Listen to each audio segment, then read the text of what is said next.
4-cü fəsil. Ramin. Ay Ramin, sənə zəng edirlər, deyə dəhlizdə qışqırdılar. Eyni incə və şirin səs. Onu tutsam qulaqlarını kəsəcəyəm, deyə Ramin Qalibə üst tutaraq mızıldandı. Yaxşı olar ki, telefona cavab verəsən. O gülümsədi. Sonra onun qulaqları ilə birlikdə məşğul olarıq. Mən həmişə sənin əsil dostun olduğunu bilirdim. Ramin onun çiyninə vurub telefona tərəf qaçdı. Ramin hər dəfə telefona tərəf qaçanda, Qalib yeni tanış olduğu dostuna həsəd aparırdı. Ramin növbəti zəngdən sonra şən, daxildən şəfək saçan bir əhvali-ruhiyyədə qayıdaraq, Qalibi də həmin ab-havaya kökləyirdi. Qalib kədərlə fikirləşdi ki, artıq ona zəng edən yoxdur və buna görə o özündən başqa heç kimi günahlandıra bilməz. Zeyma ana onunla danışmaq üçün hər gün Milli Ordunun stasionar telefonuna zəng vursa da, Qalib telefona cavab verməkdən qəti şəkildə imtina edirdi. Görünür, o artıq onunla danışmaq ümidini kəsib və ümumiyyətlə zəng etməyi dayandırıb. Buna görə özünü yaxşı hiss etdiyini demək olmazdı, çünki onu keçmişlə bağlayan son ip qırılmışdı. Ondan nə qədər qaçıb yeni həyata başlamağa çalışsa da, keçmiş yenə də ona yetişir, ağrı və həsrət dalğası ilə onu öz ağuşuna alırdı.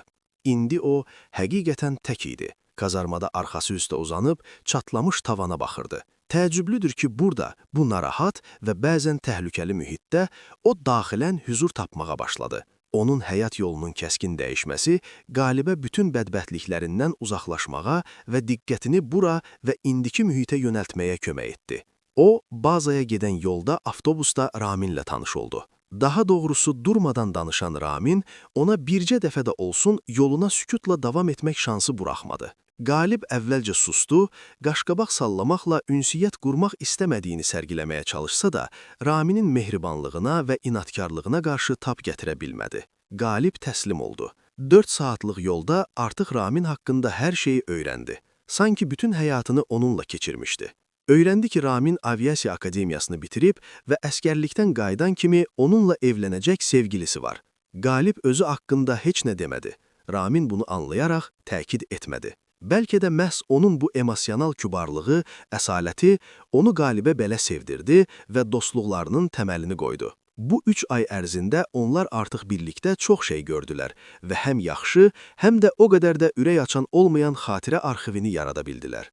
Müharibənin donmuş vəziyyətdə olmasına baxmayaraq, bir vaxtlar dost olan iki respublika arasında sərhəd adlanan, əslində isə Azərbaycanın dədə-baba torpaqlarını bir-birindən ayıran sərhəddə vəziyyəti heç bir halda sakit adlandırmaq olmazdı. İstər Azərbaycan, istərsə də erməni tərəfdə bu qədər günahsız insanın həyatına son qoyan, bu qədər insanı qan, tərlə, əziyyətlə qazanılan öz doğma ocağından, evindən didərgin salan bu münaqişənin başlanmasından 20-dən artıq vaxt keçirdi və bunlara ancaq kin və nifrətlə dolu bu amansız müharibəni kiminsə başlatması səbəb olmuşdu. Öz tərazilərini, doğma şəhərlərini, kəndlərini geri qaytarmaq bütün Azərbaycan xalqının açıq yarasına və canlı ümidinə çevrildi. Bugün səngərdə dayanıb ata yurdu olan Ağdam tərəf baxan Qalib hiss etdi ki, burada olmaqla öz həyatının çatışmayan kadrlarını tamamlayır. O, heç vaxt Ağdamda olmasa da, babasının və əmisinin şəhid olduqları şəhəri görmək, ata evini tapmaq, atasının və babasının böyüdüyü torpağın ruhunu duymaq istəyirdi. Nə vaxtsa biz bütün bunları qaytaracağıq və sən mütləq ata evini tapacaqsan, deyə Ramin bir dəfə dostuna onun fikirlərini oxumuş kimi dilləndi. Ya da ondan qalan xarabalığı, deyə əskərlərdən biri kədərlə əlavə etdi. Əgər belədirsə, onda mütləq yenidən tikəcəyəm. Onlar üçün də, özüm üçün də, deyə Qalib bunun belə olacağına qeydi şərtsiz inanaraq pıçıldadı. Məncə atan da buna inanıb, ona görə də sənə belə ad qoyub, deyə Ramin gülümsədi. Artıq Qaliblə Raminin növbəsi başa çatmaq üzrə idi. Onlar həqiqətən yaman səs-küy qaldırıblar. Olmaya bizim 6 ay birlikdə olmağımızı qeyd etdilər, Ramin güllələrin vıyıltısına qulaq asdı. Həqiqətən də güllə vıyıltısının səsi adamın beyninə işləyir. Onlara yəqin ki, döyüş surətini kimsə havayı verib. Ey uşaqlar, özünüzü cırmayın, tezliklə orada olacağıq. Qalib növbəti atışdan sonra gülərək qışqırdı. Onun cavabının ardınca yenidən davamlı atəş açdılar. Səngərin kənarında olan digər uşaqlar da onu eşidib gülüş və alqış səsləri ilə onu dəstəklədilər. Biraz keçəndən sonra artıq gecə yarısına yaxın səngərdə oturub, həmişəki kimi yuxuya getməmək üçün nədən gəldi danışan Qalib, ulduzlu səmaya baxaraq birdən soruşdu. Ramin, de görüm, bütün bunların nə üçün baş verdiyini heç düşünmüsən? söhbət nədən gedir, deyə Ramin soruşdu. İnsanlar yaşayır, neysə çatdırmağa çalışır və hər şey eyni ssenari üzrə cərəyan edir. Dünyaya göz açırlar, işləyirlər, evlənirlər, ölürlər və sonra bəzən fərqli ardıcıllıqla hər şey yenidən başlayır. Bunun mənası nədir? Məncə bu dünyada heç nə təsadüf deyil, deyə o sakitcə dedi. Hər bir hərəkətin, hətta ən kiçik əməlin arxasında bir məna gizlənib. Bəzən biz bunu dərhal anlayırıq, bəzən ancaq illər sonra başa düşürük, ya da sona qədər bizim üçün sir olaraq qalır. Heç bir mənası olmasaydı, biz hələ də Darwinin dediyi kimi meymunlar olaraq qalardıq. Bu həyatda biz və bizim əməllərimiz çox şübhəsiz bütün həyatın özünə təsir göstərir və iz buraxır. Hər birimizin bir rolu var, hər birimiz bu nəhəng sistemin bir tərkib hissəsiyik. Hətta səninlə burada görüşməmiz də səbəbsiz deyil. Bunun da bir mənası var. Qalib diqqətlə onu qulaq asırdı. O, Raminin sözlərinə inanıb, bütün itkilərinə, ağrılarına bəraət qazandırmaq istəyirdi. Amma içindəki bütün hisslər buna şiddətlə müqavimət göstərirdi. Bilirəm ki, sənin üçün asan deyil, deyə Ramin birdən onun fikirlərini oxuyurmuş kimi sakitcə dilləndi. Ancaq ağır bir yükü birlikdə daşımaq daha asandı və mən onu səninlə birlikdə daşımağa hazıram. Sadəcə mənə imkan ver. Dostlar bunun üçündür. Qalib bir anda mövzunu dəyişdirmək və ya həmişəki kimi susmaq istəyirdi ki, Raminin tələffüzündə nəsə onu düşünmədən pıçıldamağa vadar etdi. Hamısı mənim üçündür. Sevdiyim hər kəs ölür. Adil də mənim ucumdan həlak oldu. Artıq nəzərdə tutmadığı bir gerçəyi dilə gətirdiyini başa düşən Qalib, Raminin verəcəyi suallara özünü hazırladı. Amma onun bu cavabdan sarsılmadığını, göstərmədən sakitcə ulduzlu mavi səmaya baxdığını görəndə çox təəccübləndi. Qalib nə vaxt danışacağını və ən əsası, nə zaman susacağını bilən dostunun nə qədər nəzakətli insan olduğunu bir daha şahid oldu. Yəqin ki, Qalibi ona hər şeyi danışmağa vadar edən də elə bu yanaşma idi və o hər şeyi danışdı. Valideynlərinin ölümündən, Adildən, necə birlikdə böyüdüklərindən, məktəbdə necə dəcəl olduqlarından, Adilin ona hər şeydə dayaq olub ruhlandırdığından, eyni universitetdə eyni fakültəyə necə daxil olduqlarından və sonra baş verənlərdən danışdı. Digər bütün oğlanlarla birlikdə birinci kursun bitməsini qeyd etdikdən sonra baş verən talihsizlikdən söhbət açdı. Adil o gün içmişdi. Artıq sükan arxasına keçə bilmədiyi üçün maşını mən sürürdüm. Mən içki həvəskarı deyiləm. Artıq gecə yarısını keçmişdi, Adil mənim yanımda qabaq oturacaqda əyləşib, gələcək planlarından danışır, hərdəm radioda mahnının ritminə uyğun oxuyurdu. Mən gülürdüm. Heç bir problem yox idi və sonra özünü qəflətdən pis hiss etdi. Onun ürəyi bulandı. Mən ondan cəmi bir saniyə diqqətimi yayındırdım, sonra hər şey filmlərdə göstərdikləri kimi oldu. Bizə doğru yaxınlaşan farların işığı, zərbə, avtomobil salto vurdu və zülmət qaranlıq çəkildi. Qalib sustu. O qaranlıqda zəng səsini necə eşitdiyini, sonra anasını şəfək saçan ağ işıqda necə gördüyünü demədi. Sara dəyişməmişdi. Xatırladığı kimi idi. Mülayim, gözəl və gülürüz. Sara Adilin əlindən tutub onu işığa tərəf gətirdi. Qalib onu da aparmağını xahiş edib anasının arxasınca qaçdı.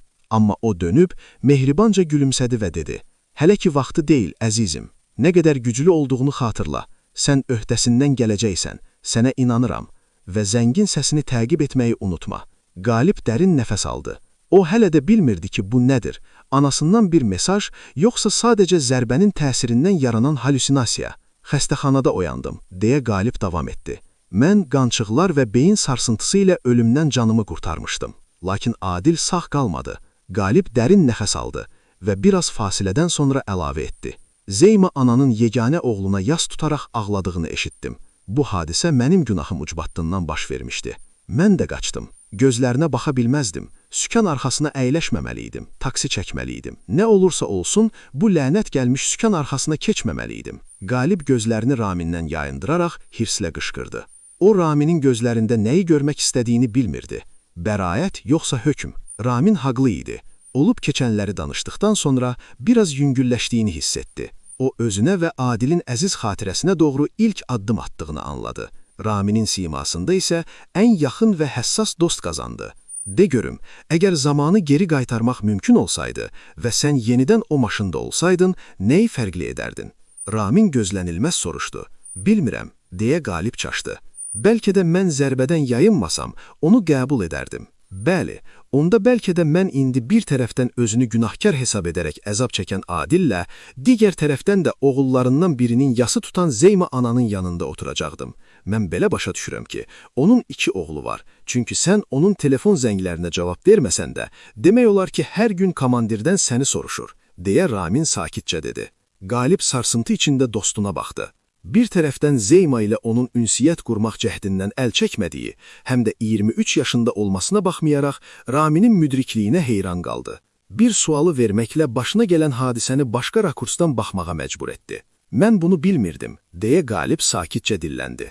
Düşünürəm ki, sənin hələ bilmədiyin və anlamadığın çox şey var və biz burada xidmət etməyi başa vurduqdan sonra bütün boşluqları doldurmaqda sənə mütləq kömək edəcəyəm, deyə Ramin ciddi şəkildə qeyd etdi. Və sonra zarafatla əlavə etdi.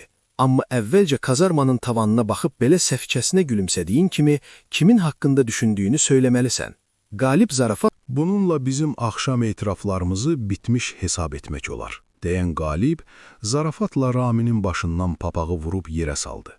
Raminin eşitdiklərini həzm etmək üçün müdrikcəsinə ona vaxt verərək mövzunu dəyişdiyinə sevindi. Hər ikisi sükut içində kazarmaya qayıtdılar.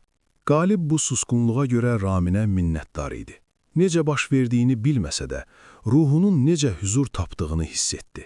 Zema anasının və Vaqif əmisinin ondan narahat olduqlarını, onun əsil zarafatçıl, lakin bəzən yaşından çox müdrik və dərrakəli Ramin adlı dostu olduğunu düşünmək çox xoş idi. Artıq çarpayda uzanmış Qalib, gecənin mübhəm sükutunda dostunun nə qədər haqlı olduğunu anlamağa başladı. O çox şeyi bilmirdi. Ya da baş verən hər şeyə görə özünü günahlandırmaq, özünü günah və kədər içində boğmaq üçün daha asan imiş. Ramin bir neçə kəlmə ilə onu düşünməyə və hər şeyə başqa prizmadan baxmağa vadar etdi. Doğrudanmı, o bu qəzada günahkar olub olmadığını bilmirdi. Zema ilə Vaqifin və bacısı Samirənin Adillə birlikdə onu nə qədər sevdiyini, qəfil qaçması ilə onları nə qədər kədərləndirdiyini bilirdimi? Belə çətin anda onlara təsəlli vermədən belə qaçmağa haqqı var idimi? Bütün baş verənlərdən sonra onların gözünün içinə baxmağa haqqı var idimi? Hər bir suala onun bir neçə cavabı var idi. Lakin düzgün cavabları özü tapmalı idi. Həm də o, səsi zəng səsini xatırladan qızı tapmalı idi. Onun haqqında düşünən Qalibin ürəyi, hərarət və başqa anlaşılmaz hisslərlə doldu. Həqiqətən də, üzünü belə yaxşı görə bilmədiyi bir qız haqqında xəyal qurmağın nə qədər sadəlöf olduğunu başa düşsə də, sadəcə onu tapmağa borclu olduğunu hiss etdi. Onun necə bir xarici görünüşə malik olduğunu və necə bir xasiyyətə sahib olduğunu bilmirdi. Amma onun sakit və mülayim səsini eşidəndə onu bürüyən sehri xatırladı. Zənglərin cingiltisinə bürünmüş bir səs. Sanki bu görüşü taleyin özü planlaşdırmışdı. Və burada taleyin əli olduğu üçün onlar mütləq yenidən görüşəcəklər və həmin an onu heç vaxt buraxmayacaq. Qalib fərqinə varmadan bu fikrə gülümsədi. Mən sənin bax bu səfeh gülüşündən danışıram. Ramin yuxarı çarpaydan başını aşağı sallayaraq, gülərək dedi. Cavabında ona tərəf uçan yastıq oldu. Ramin yenidən başını aşağı sallamağa cəsarət etməsə də, Qalib uzun müddət onun yuxarıdan güldüyünü eşitdi.